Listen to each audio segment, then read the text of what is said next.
नमस्कार, मैं अंजना और आप देख रहे हैं पुलिस बातमी पत्र। आइए शुरुआत करते हैं इस वक्त की बड़ी खबर से।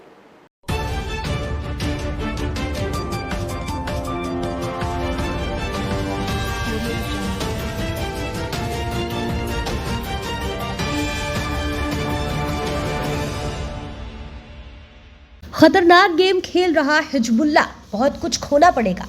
इजराइल ने आतंक को लेकर लेबनान को दी चेतावनी। हमास और इजराइल के बीच चल रहे युद्ध में इजराइल की मुश्किलें बढ़ सकती हैं। संभव है कि इजराइल दो मोर्चों वाली लड़ाई लड़ने लगी। लेबनान का हिजबुल्लाह भी अब धीरे धीरे हमले की संख्या बढ़ा रहा है।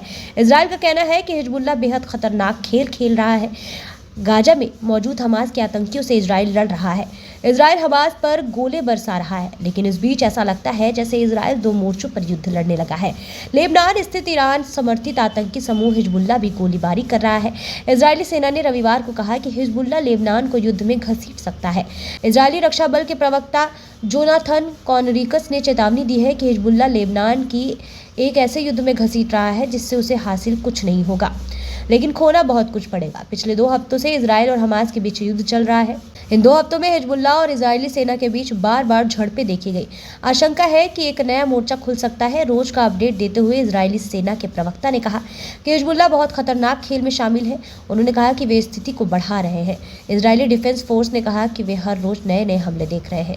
उन्होंने पूछा, क्या लेबनान वास्तव में गाजा में आतंकवादियों के लिए अपनी बची हुई समृद्धि और संप्रभुता को खतरे में डालने के लिए तैयार है? उन्होंने आगे कहा, यह एक ऐसा सवाल है जिसे लेबनानी अधिकारियों को खुद से पूछना चाहिए और खुद ही जवाब देना चाहिए।